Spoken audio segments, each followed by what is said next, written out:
那么由这个校长室那边来主导那我们今天特别很荣幸邀请到呢，刚才在我们南部辅导队里面，在初三方面最有成就，而且呢，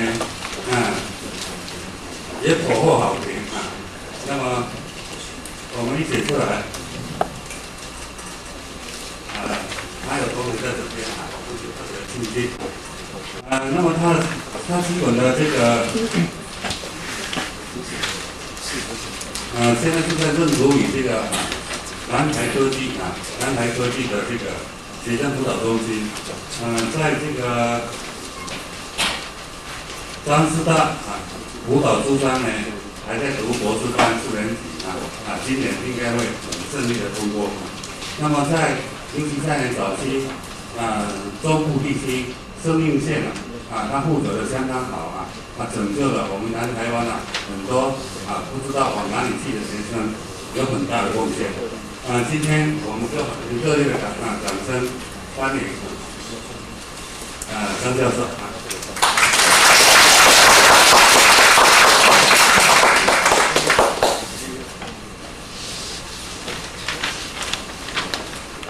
辅导中心周主任各位老师大家好。好。今天呢很高兴这个机会呢来到很久以来就耳闻的很有名的新国中学，跟各位老师分享有关于从辅导的角度看青少年沟通这样的议题。我在学校有教授心理学的课程然后每到期末考的时候是我很烦恼的一段时间，因为要考卷。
工作的竞争压力没有那么大，难度没有那么高。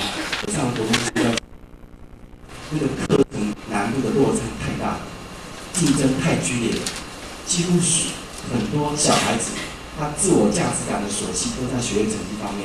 当学业成绩不好的时候，他整个自尊就变得非常的低落。在事实上呢，我们在现在会念书的小孩子我们心理学常在讲说，他是属于比较有学业倾向，有比较学业倾向。也就是说呢，有学业倾向的孩子，他实际上是比较会念书的。在早期的时候呢，我们常用所谓的智力测验，而现在基本上不太用智力测验这样的名词，因为智力测验有标签的效果太明显了。我们称为学业倾向测验。可以发现说呢，智力测验以前智力测验所测的大部分是语文跟数理方面的能力，而这一部分的能力跟学业是很有关系的。所以呢，现在你想想看，如果一个学生他的测验出来智商很低，你跟他说你的智商很低，他会不会难过？他几乎像判了死刑一样，因为他很笨，他怎么没有办法？可是你如果跟他讲说你的学业倾向比较低，他听了稍微可以接受。所以呢，会念书的孩子，他只是学业倾向比较好。在心理学里面测验有大概分两种，一种是人格测验，一种是能力测验。能力测验有分两种，一种是成就测验，一种是性向测验。所谓成就测验，就是说测验现在已经具备的能力叫成就测验。那性向测验就是说测验你潜在的能力，虽然没有表现出来，可是潜在的能力那智力测验就是一种测验学业方面的潜在能力。智力测验高的话，我们称为学业倾向能力高，他可能比较会念书。那另外呢，同侪的影响力日增我想大家都有这样的经验小的时候呢，比快对了爸爸长妈妈短了就跟在后面屁股跑。上了国中之后发现，约姐出去郊游、看电影、去旅游、去拜访亲戚家，去不去？不去，大人你们的事情，我去找我的朋友。发觉同侪的影响力日增你从这些的心理特质跟观点来看，事实上可以看出，国中的阶段、中学、国高中的阶段，是一个极具变化的一个阶段。不管是内在的生理、内在的心理，包括性心理，包括角色，包括被赋予慢慢要变成承担责任这样的角色，以及外在学业方面的压力、社会的期许，以及社会健康的暗示跟刺激，事实上都让学生面临到一个很矛盾、冲突、狂飙的阶段，他心里面常常压抑着很多的情绪，所以他觉得说学生常情绪很重，常就这个样子。我有一个朋友住台中，那个时候他的孩子跟我孩子都还小，那我们就比较会跟孩子沟通然后他就觉得说，管教孩子哪有什么要领？我用权威的方式做一是一，说二是二。需要像你们学心理学的跟孩子讲了那么多，他那时候的观点是这个样子。可是当孩子上了国中之后，他发觉情况不对劲了以前说一是一，说二是二，现在呢说一他就不太了解，不太专业。以前很权威的方式管教，孩子开始会抗拒。你家的身躯小，没有办法抗拒，他体积比他老爸还要大。结果发生了一件什么事情？他有一次父亲管教骂他的时候呢，他用力把他父亲用力推开，后来你知道吧？他把爸爸推了7、8步，差点坐到地上。从此啪死跌了，可以发现小的时候如果没有好好的亲子关系，建立好的沟通关系，长大之后再要调整的时候，真的很难。所以今天特别从辅导的角度呢，跟大家分享一些概念。第一个，现在辅导呢很强调了挖掘学生的优点能力，启发学生的正向资源。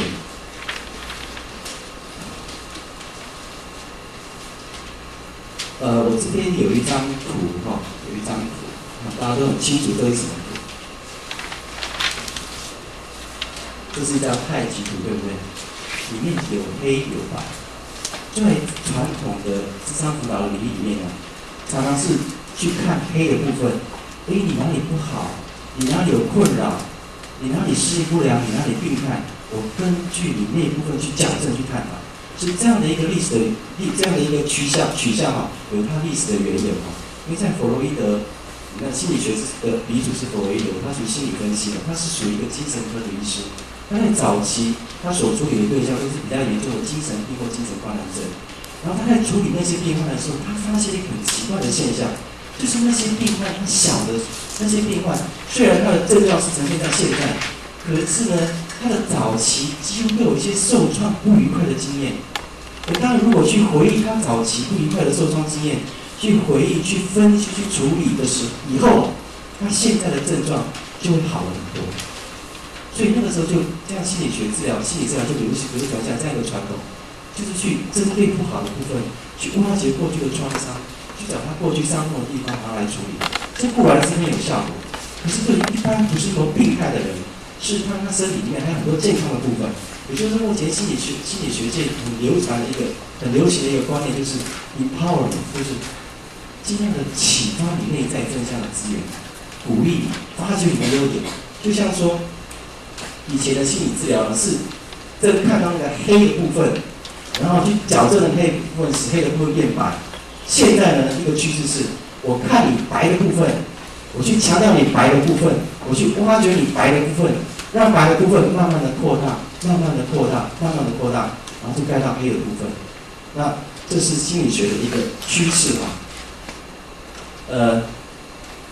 我听过一个故事哈，是一个监狱的辅导员讲的一个真实的故事，是这样子的。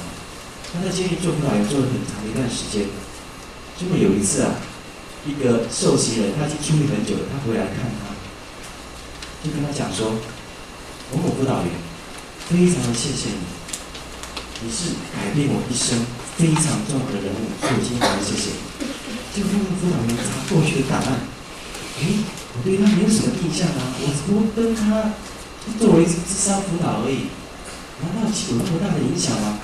然后就问那个受刑人说：“你们说说看，到底我怎么样帮忙你？”结果他就说：“他说你跟我智商辅导完之后，你跟我讲一句话，让我印象非常的深刻，我终身受用不久。他说你跟我讲说，你的智力很高，其实你是很有潜力的。”就是单单的这样一句话，让那个受刑人对自己的看法观点有了很大的改变，受到很大的激励。他开始觉得说，他不是像别人所讲的那么没有用，他还是有一些能耐的。当他有一点点自信受到激励之后，他出狱之后，真的就好好勤奋的工作，也有一些小小的成就。他说这句话改变了他很多。我自己在教学跟带孩子的过程当中，也常常深刻体验到这一点。我老大今年5年级嘛，老二3年级嘛。老大是属于比较气质忧郁啊，但是功课很不错的，怎么考都是90几没有问题嘛。老二呢，天生乐观，看不见有忧郁的气质，可是又属于天兵型的。有一次呢，小学考试嘛，像小学题目其实不会很难，考70、80分哦，其实就很菜了。有一次他放学回来，就跟他哥说：“哥哥，你知道我数学考几分吗？”他哥哥以他自己的经验想，100分，他说不对，90分，不对，啊，那80分也不对，70分不对，他哥连70分都没有，那60分呢？那个我老二就稍微犹豫了一下，就说：“其实本来是58分，老师给我加2分，变60分。”真的是，他就很偏僻，就是很乐观。连他的表姐来的时候，主动跟他炫耀说：“表姐，我数学考60分呢。”他属于那一型的。后来我就想，这个爸妈也会担心啊，对不对？小学就考了那种分数，他长大怎么办啊？然后呢，我就想说嘛，在数学方面大概其实要有些天分，一些天分嘛。然后像语言部分嘛，应该教讲他的语言部分，让他将来还有一些竞争能力嘛。所以我就送他去比较小的时候就去学英文嘛，也送到那个外文老师嘛。后来他学了1年之后，我就让他快乐去学习嘛。可是后来发现还是很散漫的，小孩子很贪玩，我就开始要派他功课，每隔2天就是英文的功课，包括背一些单词，要念一些东西。刚开始他很抗拒，背单词他就背不来，他真的是背不来。他哥哥很快就背好了，他背好久才背得起来。然后呢，我就是用鼓励的方式嘛，比方说一个单词 window，他就背了 WINDND， 就是背不起来。然后我看了就说，哦，不错啊，只错了2个字母而已，不错。这样鼓励他，哇，他就觉得好像不错的样子。然后他发音也实在是有点不错，我就跟他讲说，我觉得你英文发音很标准，我很喜欢听你说英文，有空多说给我听。然后我跟他讲说，爸爸会常常派作业给你，是因为他觉得你很有英文的潜力。嘘，这是我们之间的秘密，我觉得你很厉害。然后就这样鼓励。然后呢，突然有一天呢，他本来英文都是很被动，突然有一天。他在躺在床上翘着2郎腿，然后这边摇头晃脑的。我说你在干什么？他说我在背英文。我听了非常的感动，自动自发在那边念英文。以前是拖着他都不愿意的我是他每一次念英文，不管怎么样，只要有努力，我都给他鼓励。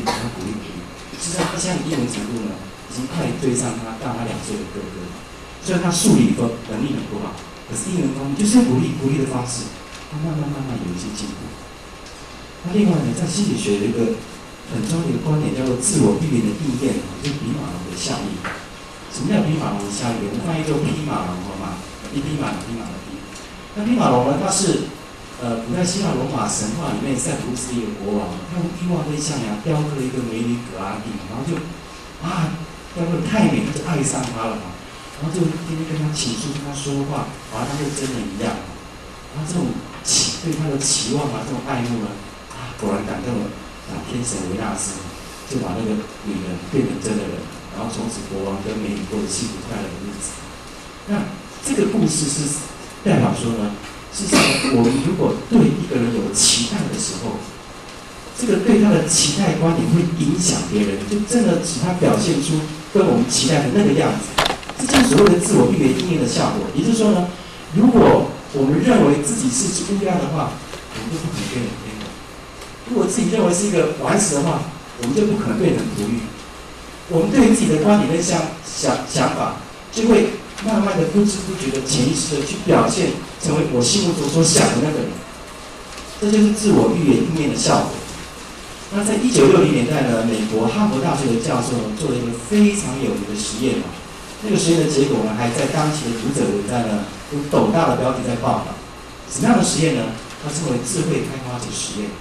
实验是这样子的：一群哈佛大学的教授找一所小学然后对那个小学呢施以非语文的施以语文的智力测验，那是很普通的一个智力测验。然后这个结果出来呢，他就从那些学生里面呢随机抽取少部分的学生。抽取了之后呢，就跟他们的导师说：“这些学生经过这个智力测验的结果是非常有潜力的，好好的调教的话呢，将来不可限量。事实上，那些学生是不是真的没有潜力？不是，随机抽取的。可是老师接受这样的讯息，很奇妙的事情发生了。1年之后。”那些哈佛大学的教授再去做同样的智力测验，发现那些随机抽取的学生，他在成绩上的表现进步的程度远超过那些其他的学生。也就是说，那些被随机抽取的学生真的智慧开花了，为什么会这样子？当那些老师接受了这样的讯息之后，他开始带着有色的眼睛在看那些学生，他觉得说，这些学生是很有潜力的，是不一样的。言谈举止之间呢，就不要看重那些学生，比较正向的角度来解读那些学生的行为，比较多的机会让他们去表现，让学生也感受到老师对他的看法改变的不一样了。他真的就自己越变越好，就反映在学业成绩上面就很明显的进步。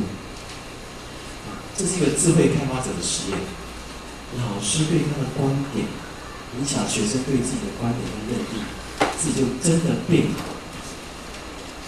在1976年的时候，蒙特的奥运会的时候，一个苏联的举重选手，他属于世界级的，他在练习的前夕呢，不小心扭伤了腰，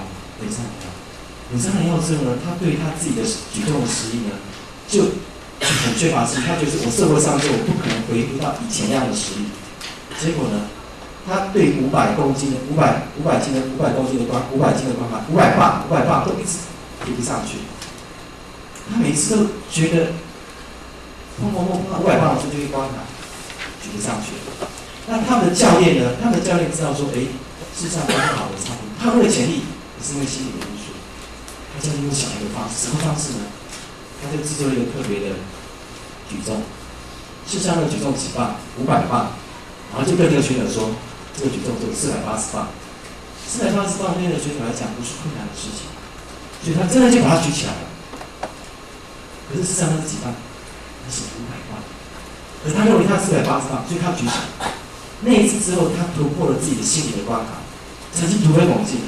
所以在蒙特利尔奥运会的时候，举了564磅，打破世界纪录，拿到金牌。自己的观点会限制到自己的能力的发展，就自我预言的效果。我自己在这一部分有很深刻的体会。我在小学1、2年级的时候呢，碰到一个伤害我很深的老师，午夜梦回的时候都会觉得很难过。我小时候呢，比较调皮捣蛋，比较好动，搞不清状况，所以上小学1、2年级的时候呢，那老师比较喜欢乖巧听话的学生，我不是那一型的，我是很好动的。然后呢，就被老师贴以标签，就是不守规矩的学生。我常常被打被骂，我印象非常有深刻的一次有一次上课的时候，老师跟我们讲说，只要念课文。那时候呢，念课文呢，事实上都是很自告奋勇的，就是老师这段课文好几段，对不对？老师请学生分别念一段，每一段谁想念就举手。所以呢，老师谁要念下一段，我就自告奋勇就是我要念。老师请我起来念，就我起来念了之后呢，我念错段了，那时候可能心不在，念错段了。结果呢，那个老师其实念错段，老师要跟你讲说念错段了，哪一段就好，对不对？可是老师不是这样子。他说错了，重念。我又念挑别段去念，又念错了。老师说错了，重念。那个声音越来越严厉，然后说着从台上走下来。我那时候吓得开始皮刷望左右的同学，这个同学不敢跟我讲，然后就错了，重念。我又念，又错了。这时候我前面啪一个巴掌打过来，再念，还是不跟我讲我错在哪里。那一天被他打了4、5次，啪啪啪啪啪打了他。从此之后，我上课变得退缩，我不敢起来念书，什么活动都尽量不参与。不只是因为这件事情，还有几件事情我真的是被修理的。那真的是一个改变我的一个老师。有时候想到那个老师，很想心里骂他3字经。前年的时候，我去那个学校他台南师院附小。前年的时候，我要去这个学校正好是100年校庆的时候，我要去找那个老师。当然我不是想要骂他，但是我只想告诉他说，他对我造成的伤害。我学了心理辅导，我学了很久才慢慢在疗伤。我就变得很退缩，在一个团体里面，我很怕成为焦点。上课我一坐在角落，碰到权威的人物我会害怕。从哪来的？就从那个老师对我影响来的，对自己很没有信心。可到了6年级的时候，然后他给我儿童手册的评语是很糟的。我的超级成绩有2个学期是 B 是真的是很鸟的，很差的。他的评语是什么？顽皮不听话，尤其喜欢打架，不守规矩，喜欢打架。那个超级给我打笔。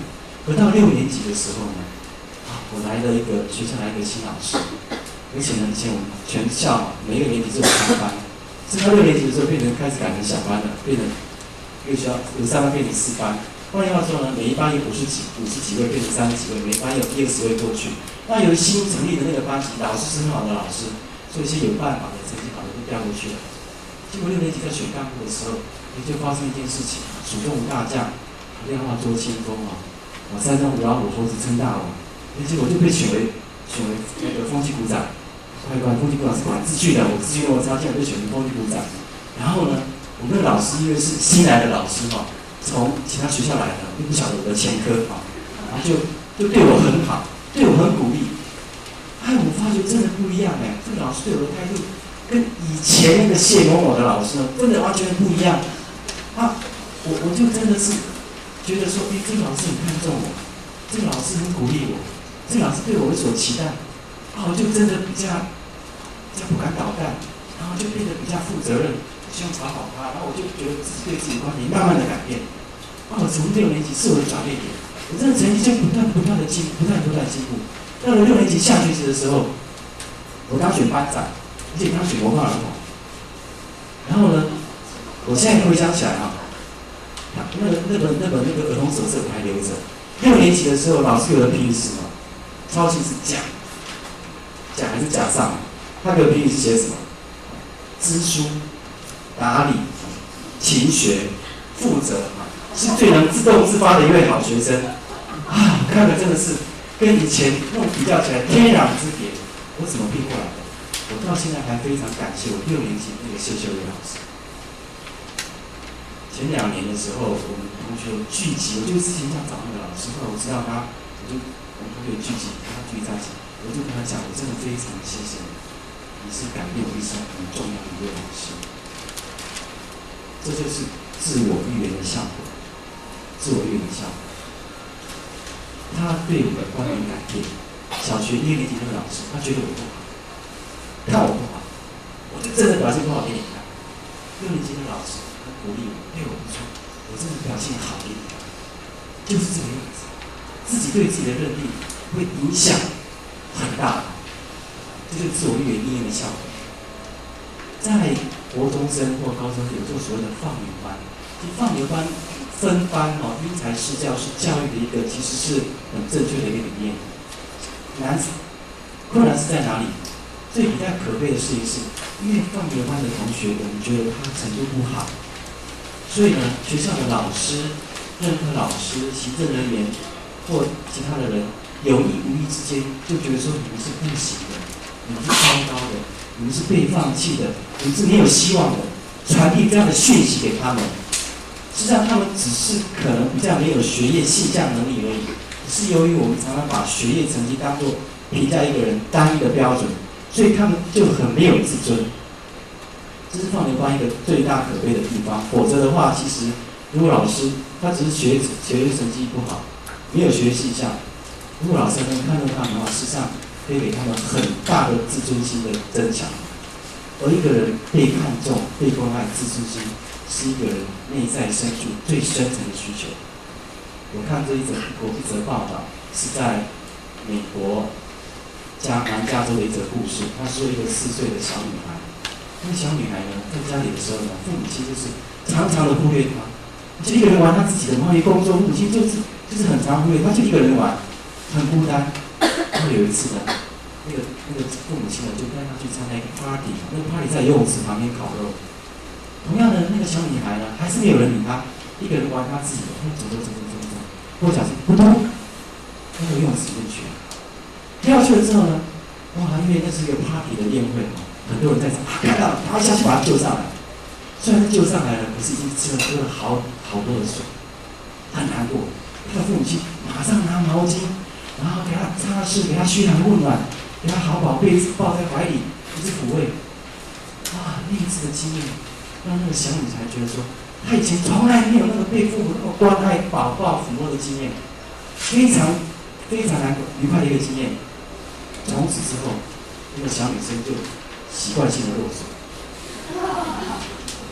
因为她发觉她平常的时候，父母亲就不管她，一个人。就她落水上来的时候，她的母亲对她关心关爱的程度，她觉得她是以前没有办法经验到，那是她人生的高峰经验。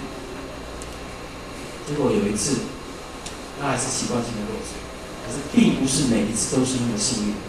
他真的掉下去，没有被发现。等发现的时候，已经断气了。结果报道的人，他就有一个评语说，那个小孩子不是死于溺水，死于什么？死于缺乏关爱跟注意。他是死于缺乏关爱跟注意。关爱跟注意是一个人里面非常深刻的需求。有一次，我的一个学生来跟我下了课就跟我讲说，老师，今天发生了一件非常棒的事情。我说什么事情？他说今天上课的时候，老师当面叫我起来，在全班的同学面前称赞我，个人感觉棒得不得了。说完就掉到这走了。他很愉快的有经验，关心鼓励，对学生的影响是非常非常的大的。在心理学里面呢，我们也不断的常常去所谓的试着去垃圾里面找黄金，试着去每一件事情里面，其实从不同的观点角度看，都可以找到一些正向的意义跟事情。所以像在辅导学生的时候，常常就尽量的去帮助他从不同正向的观点去看事情，去发掘他正向的能力跟优点，去鼓励他。也就是说呢，尽量去强调他那个太极里面的白的部分，去强调它，去挖掘它，去扩大它。有一次在医院的时候辅导一个高中的女生，她是得忧郁症。忧郁症主要的原因，她小学的时候功课非常的好，到了国中明星学校，又是明星班级，成绩不如理想，然后觉得很自暴自弃。那家里就是以分数来看重一切的，所以她因此，她本来在学业成绩上是她自尊唯一的来源，成绩不好之后，她整个自尊也垮了。她父亲也就觉得你怎么搞的？你念书念成这个样子，小学这个样子，现在变成这个样子。我曾经听一个家长跟我讲说，他拿他的学生的成绩，他拿他儿子的成绩看，他是全班第6名，他们有一个全班第1名的，他就跟他讲说，你的名字有一个熊啊，别人名字有一个熊，别人都是熊，你1秒1点2秒哈，你这上面他儿子真的是难过的不得了，难过的不得了，因为他造成很大的障碍。然后那个忧郁症的学生呢，我在跟他辅导的一个原则就是不断的reframing，就是不断 empowerment，就是不断的找优点去肯定他。他跟我主持来的时候就说，我经常跟我来的神生主持，你看重这样的一个聚会。我就派一些功课，就是家庭作业。家庭作业就是说，他一天他承诺自己一个礼拜要念几小时的书，然后他有达到，你就给他鼓励说，我觉得你是一个很能够自我负责的人，你能够来，我觉得你能够有心解决的问题，你是一个很可以自我解决问题、很有责任感的人。就是不断的不断的找优点给他肯定，包括他在生气、生我气的时候，我就跟他提到说，你生气，我可以看出你是看重我们之间的关系，你是信任我，觉得在我面前是可以生气的。所以你生气，就是不断的从负面的人去找正向东西，不断给他改，不断给他让他知道，他回馈他。而这样回馈是必须要比较具体的，就看到具体的情形，不断给他增强，因为他在那个时候，忧郁症的一个特性是什么？他看自己很负面，看环境很负面，看未来很负面，3个负面，他觉得未来很悲观，是忧郁症的一个特质。会看自己很负面，所以不断的重复他的过程当中，不断的找到正面东西，给他肯定，给他鼓励。就辅导了半年之后，效果非常的显著，那这当中呢，其中还有一个很值得帮助他的地方，就是老师又给他鼓励。当他自己在进步的时候，当他自己在慢慢的进步的时候，在好转的时候，他数学的成绩事实上不过进步了几分而已。然后那个老师就跟他讲说，某某人。数学成绩进步了，很棒。老师给他的注意跟回馈，对他讲也是非常大的帮助。就是因为我也跟他的家长沟通，尽量去忽略他不好的地方，去看他好的地方，就要肯定鼓励。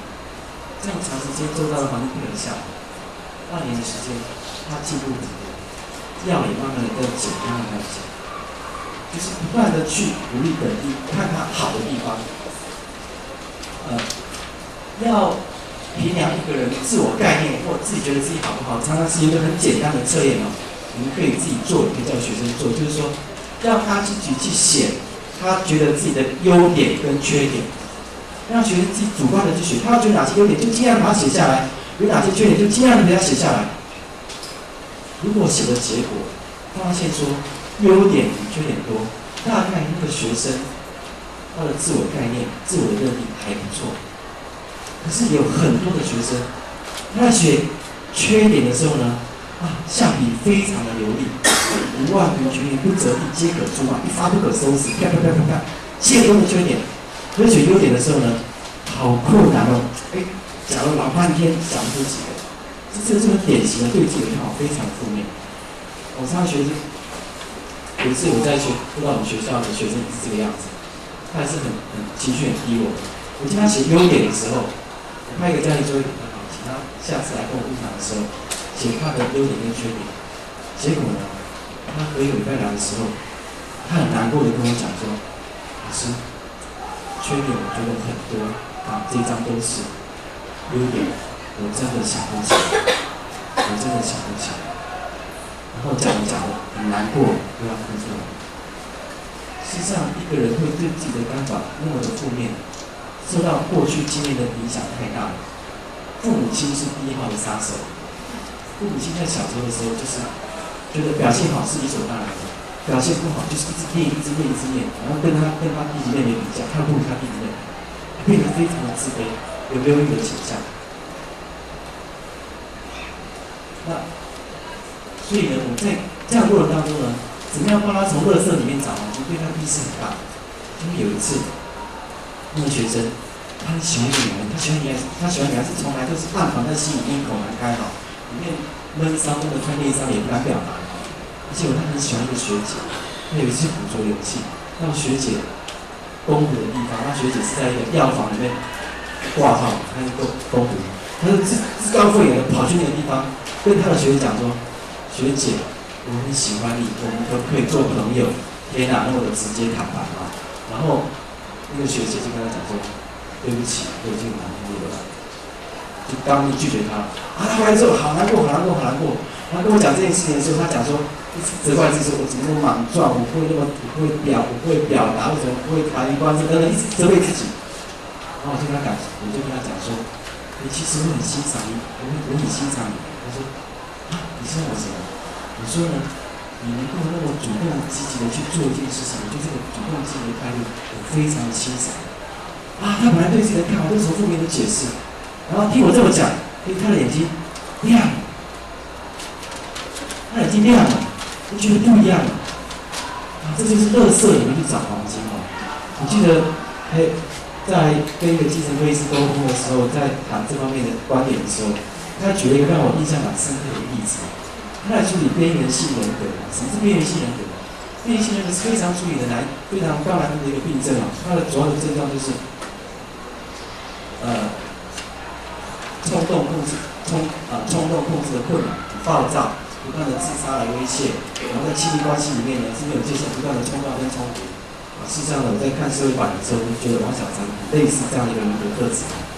然后我前几天也是碰到，前几天我还在。我们学校有一个边缘性人格，以前在辅导的一个 case 啊，他们就是很冲动控制的困难，然后不断的自杀啊，然后他发起脾气来冲动的时候呢，真的是很难去处理哦。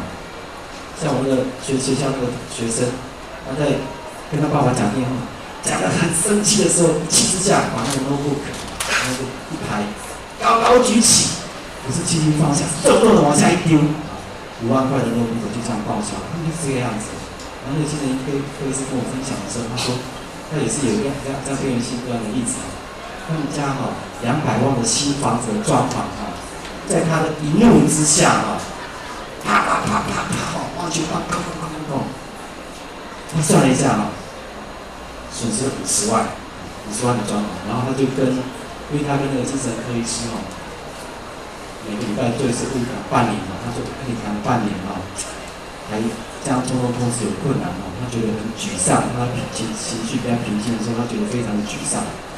结果那个精神科医师跟他讲说：“我觉得你进步很多了。”然后他很沮丧的时候，马上抬起头，眼睛发亮，为什么？他说：“就我跟你半年来的辅导的了解，要是以前的话，200万的装一定全部报销。我觉得你已经有相当的知识跟科技力了。”不过才毁了1/4，50万而已。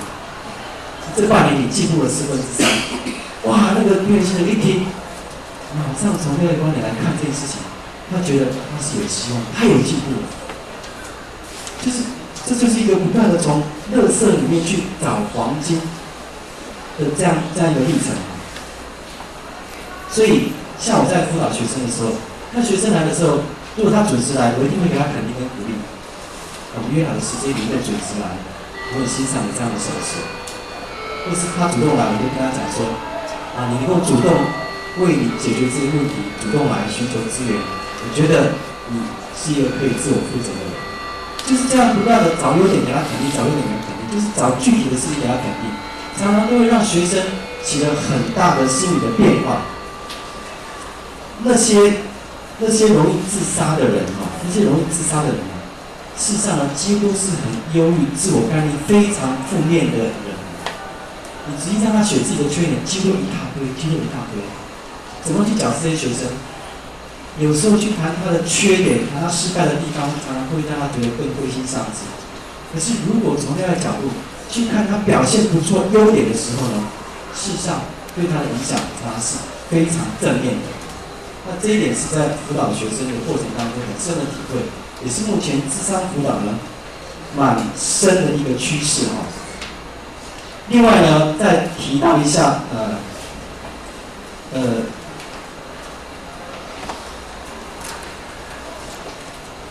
时间的关系，我想看一下第8点挑战关于这一部分技巧的层次跟生命层次就是说，我们知道说我们要去给学生鼓励跟肯定，特别是鼓励肯定的原则具体、真诚、及时那效果是最好的，要具体、要真诚、要及时。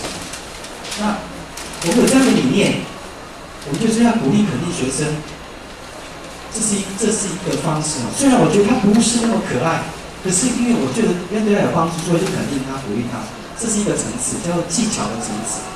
另外一个什么层次呢？另外一个层次是生命态度的层次，就是我打从心里面看学生，我真的就能够看到他不错的地方，我真的是觉得他有一些不错的能耐跟优点，我打从心里面是鼓励他。这是生命的层次，这个是比较难，但如果能够做到第一个层次就已经不错了，只是它的效果有它的限制。有一次我们学校一个学生，他割腕自杀，习惯性的割腕自杀，也是课业的压力，然后他的弟弟也成长很优秀，他的母亲就有意无意就拿他跟他弟弟比较，拿他跟弟弟比较，他就觉得自己很糟糕，可是变成为了讨母亲的欢喜，他就是很重视功课，可是功课就是念不来，因为他是推甄上来的，推甄上来的话，有时候比联招上来的成分稍微差一点，所以念得非常的辛苦。然后他成绩很低落的时候，就很想自杀。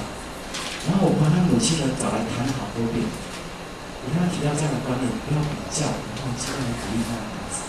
他妈妈每次来就讲说：“对呀，我每次叫他不要那么重视课业啊。”功课练不好没有关系身体最要紧他的妈妈是跟我们这样讲，可是跟他言谈有意无意之间，发现他的肢体语言流露出对那个小孩子的不争气的不满，还是有意无意之间会拿他跟他弟弟比较，说：“你看我那个弟弟功课就那么好，你不会像他这个样子啊。”虽然说那个妈妈口头上觉得说要鼓励这个学生，不要太在意他的功课。可是他打从心里面就觉得说这个学生这个孩子不行，所以他虽然口头上支持他、肯定他，可是他肢体语言、他的表情、他的言语之间、他的眼神流露出很失落。所以那孩子从身体语言所接收到的那个讯息，他就觉得说他不好，所以变成习惯性的自杀。最后那个孩子没有念毕业因为身心状况的关系，是跟不上，就休学。所以这是一个技巧的层次，或者一个生命的层次，这是很重要的。当然，只要能够做到技巧的层次，事实上也已经相当的不容易了，第二个呢是属于提到一个挑战是争宠的挫折跟调对高的现象。实际上，我们每个人在小时候呢，都渴望得到父母的宠爱，都渴望成为父母最宠爱的孩子。我们常有这样的经验。如果孩子觉得父母亲偏心的话，不公平的话，或常常比较他不如人的话，对那孩子伤害是非常大的，非常大。接触过太多这样的 case， 心里会觉得对母亲的偏心不公平，真的是对他心里是很大的一个伤害。我记得我小时候我孩子小的时候，那时候一个才2岁，一个2岁2个月，一个2岁，一个2岁2个月，一个2个月那有一次，那我们就比较老二出生之后，我们就比较常照顾宝宝那个老二比较忽略那个老大。结果有一次呢，那个老大就在客厅里面拿了一个高尔夫球棒，是塑胶的高尔夫球棒，拿了那边晃，然后我太太就抱着我的老二2个月而已，然后突然间说时迟那时快，我老大突然拿那个高尔夫球棒，用力的往他弟弟的头抠起来。哦，他平常很乖巧的哦，不晓得他用力出手那么重。啊，好在哦，重额头这边呢，万一打到眼睛的话就很严重了。打到之后，我跟我太太吓一跳，怎么会这个样子？我老大靠着骂他，其实就是怎么样？他觉得爸爸妈妈偏心，比较喜欢老二，不可以发表，因为情绪是很强烈的，表面上看不出来，可是心里面一直凶你。我的老三也是这个样子啊，老三是后来到，他现在老三才2个月而已，然后那个老三生出来之后啊，那老二就开始觉得有点失宠了，然后可是他知道我们跟老三嘛，所以他会很故意去照顾老三，可是照顾老三的时候呢，常常有一些暗波哦，比方说呢，他就摸了弟弟你好可爱哟，好可爱哟，然后这边捏哦，然后我们不在的时候呢，有时候注意看到他会偷偷的打他嘛。其实这反映了小孩子如果觉到老师、觉到父母亲偏心、不公平，对孩子来讲是一个很大的伤害跟挫折，在学校里面也是如此。我们做父母的，即使我们觉得说我们对孩子一视同仁，孩子常常有这样的感觉，在学校也是一样。如果我们常常会觉得说你在看重哪些同学，鼓励哪些同学，老师骂哪些同学，其实一些觉得，如果学生觉得老师喜欢谁，觉得不公平的时候，对他的伤害跟挫折是很大的。他常常有很多的情绪，不晓得怎么宣泄，就用乌七八糟的事情来调皮捣蛋，来为非作歹，来气老师。所以呢，我们在鼓励学生的时候呢，不只是鼓励成绩优秀的同学，对于那些成绩比较不好的同学，如果能够试着去用垃圾里面找黄金的精神，去找他觉得不错的地方，虽然他的成绩不是那么优秀，可他的学习态度，他对同学的责任感，他负责任的精神，努力做一些替同学做一些服务，其实这些都是值得肯定跟鼓励的。那另外呢，提到第二个是倾听哈，积极的倾听。积极的倾听呢，事实上倾听呢是对一个人表现尊重最好的方式哈。如果要一个人让对方觉得被尊重，最好的方式是什么？去倾听他，去听他。我想他老师都有这样的经验。如果你在台上讲课的时候，学生没有专心听讲，打瞌睡、打呵欠、摇头晃脑看他的书，你心里一定非常的难过，因为你觉得不受尊重，所以倾听是让对方觉得你尊重他最有效的方式。倾听是人际沟通里面非常重要的一个马步一个基本的功夫一个会讲话的人，一个爱讲话的人，不见得是一个会讲话的人，但是一个会讲话的人，一定是一个会倾听的人。要学会说话，先学会听话。我有一个印象非常深刻的例子有一次在台北一个同学，我们那时候到新埔会去开会然后要向新埔会争取经费做生涯活动的补助然后我就第一次去开会，然后就发现说，怎么新埔会那个处长对某一个学校的辅导老师特别有关爱的眼神，在宣达事情、在报告事情的时候，特别都会看着他，对他微笑。下课中场休息的时间，也会主动的去跟他聊天。我就有认识另外那个辅导老师，我就跟他讲说，你跟他以前是不是认识他说，不是啊，我也是今天才认识他而已。他怎么会这个样子？他对你特别的好。他就说，没有什么原因我就是倾听。当那个处长在讲话的时候呢，大家都看自己的资料，或者说听得不是那么专心。可是我那个朋友，他就是一直看着那个处长，还面带微笑，肢体语言展现出十足的倾听。哇，那个处长觉得，你看那个处长在宣布事情的时候，在讲的时候，放眼望去，就是那个学生，而且他又坐的稍微靠前面比较主动的地方，就特别看到那个老师在很吃醉的看着他，听他讲话，觉得很有成就感。我看别的地方没有成就感，我看他很有成就感，所以那个处长就跟他讲话，然后呢，下了课之后跟他嘘寒问暖，他果然他分配到经费是我的2倍。第二别的原因就是一个倾听，所以呢，要讨我们长官呢，或者是其实不难，他只要上来讲话的时候呢，给他倾听，报以虔诚的微笑，让他觉得说你在听他说话，印象分数一定加很多分啊。这是一个课我跟大家说明一下。倾听呢可以简单的分作3个层次一个是被动的倾听，一个主动的倾听，一个同理的倾听被动的倾听就是我的肢体语言展现出我在倾听，我们怎么知道对方在听我说话？肢体语言可以看得出来，对不对？另外主动的倾听就是我不止肢体语言展现出我在倾听，我还会有言语的参与，比方说我会发问，我会问问题，我会跟他说真的是这样的，再来呢，接着呢就是他会言语的参与，让对方觉得说，他不只是肢体语言在听。他都有听进去，而会发问，这是更进一步了。那再更进一步是什么？是同理的倾听。什么叫同理的倾听？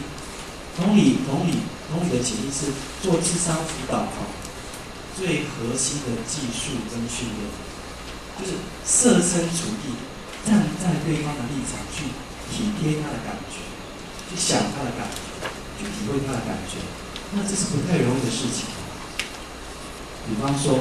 有个学生下课的时候拿数学或拿课，都拿了来问，然后你看题目，或者说题目很简单，你跟他讲说那么简单也不会，3个不是讲过了吗？然后那个时候大家也不敢问你了。事实上，他来问你的时候，他常常学生是鼓起很大的勇气，很多的挣扎，有点焦虑，才来到你的面前。如果不管他问了什么问题，他都对他这样的主动求知求问的精神，事实上都是可以值得鼓励的。给他一正向的肯定，他会觉得这个老师很不错，一直对老师不错，觉得老师看重他，他可能可以表现得更好。我以前在生命线上班的时候，有一次我接到一通电话，那是一个重考大学的一个女孩子，她从乡下，然后到东部去念书去补习就是在补习班补那一年然后他补习班的时候，他认识了一个男孩子，就跟男孩子同居。他不管让同学知道，不管让家里知道，然后在同居的过程当中，他有很多的压抑，很多相处不愉快的事情，他也没有办法让他跟他男朋友讲，因为他男朋友不会听他说话，因为他就没有人听他说话，他感到生气。然后正好是我接到的，我就跟他讲，跟他聊，我大概跟他聊了70-80分钟，聊了之后，他情绪比较舒适，比较松缓。中间有好几度这样哭泣的在说话，然后在快要结束的时候，他跟我说了一句话，让我到现在还很清楚的记得。他说：“先生，我虽然不认识你，但是我觉得你是这个世界上最了解我的人。”看谁我就觉得我听了之后很感动。其实我没有什么话，我没有太多的发问，我没有太多的介入，我只用一个基本的技巧，同理的倾听，去体会他内心在那个当下的感受、困难，然后反应让他知道，就这么简单的工作而已。然后觉得这样的过程让他帮助很多，认为我是最了解他的人。所以倾听是非常非常重要的一个观点那么在倾听的时候呢，我们常常会容易犯一些错误犯什么错误呢？我们会常常用审判官或美容师的方式。什么叫审判官？审判官就是说，听了对方讲话之后，就说你应该这个样子，你不应该那个样子，为什么没有做这个样子？就是有点审判、责备、指责这个口气。那通常这种反应是学生不太能够接受的，常常是心里面不讲，表面上不讲，心里面不太舒服的。有一次我太太住台中就回台中的时候，正好我太太的我大哥的儿子失恋大学毕业的时候到面前失恋本来就很难过的事情，然后大哥就跟他讲说，你的时候手机他显都不成熟看他给你放下了就是我看到那个侄子本来已经很难过了不说一句话被我大哥那边讲这个人真的是整个这个会让我听了觉得难听。我们常常觉得说你怎么我们在看成绩也是一样，怎么这题也不会？不是跟你讲过怎么就常这种方式呢，这个小孩子他心里会觉得很不舒服，他不愿意，他不被接纳，他的感觉不被接纳。当他不被接纳的时候，他觉得你不了解我，他不会跟你讲话，他就不想跟你讲话。我们要去了解孩子，最重要的方式就是倾听，我们可以有一个方式来测试说，我们跟学生，或是我们跟老师，我们跟学生之间的关系怎么样啊？如果你发现了那个孩子跟父母亲在一起，你看谁讲话比较多？如果孩子跟父母亲在一起，那个孩子呢很会讲话啊，东家讲西家讲，讲他学校的事情，东讲讲很多，这个跟他家庭沟通不错。如果是亲子在一起呢，跟他讲一样，都是父母在讲话，然后孩子有一句应一句的，这个沟通怎么样？很差，很差。所以你看孩子跟父母亲在一起，谁讲的话多，大概就可以作为他们亲子沟通的一个指标。因为孩子为什么会讲的话多？他觉得父母在听话，父母接纳他，尊重他，所以他才会噼啪啪讲个不停。孩子为什么不讲？孩子当然想跟父母亲近，当然想讨父母的欢心，可是为什么不讲？因为讲出来父母亲也不了解我，讲出来就是被训斥，讲出来就是被我讲哪里不好，我当然就不喜欢讲话。所以这样一来呢，就变成很大的困难。我们没有办法去了解学生，我们没有办法去了解孩子，他到底在想什么？我就一直问他，为什么他没修啊？他每次愈修愈起，见了面一直量他。有一次我听一个同学听一个老师在分享，他说有一次他的孩子跟他讲说，我不想念书了，不想念书了，然后就很气。一般的家长说孩子不想念书了，他心里有一肚子火我给你上私立学校花那么多，给你补习，你竟然说不想念书一开始臭骂一顿。可是臭骂一顿之后，你想孩子会念书吗？孩子不可能的说妈妈，你说的是你的苦心，我可以了解，我要好越多读书，那是不可能的事情。孩子一定是越念越念。我在想如果是我妈妈的话我如果跟她讲说我会读册啦，我妈一个反应，我读册会吃屎对不起，我妈的反应就是这个样子。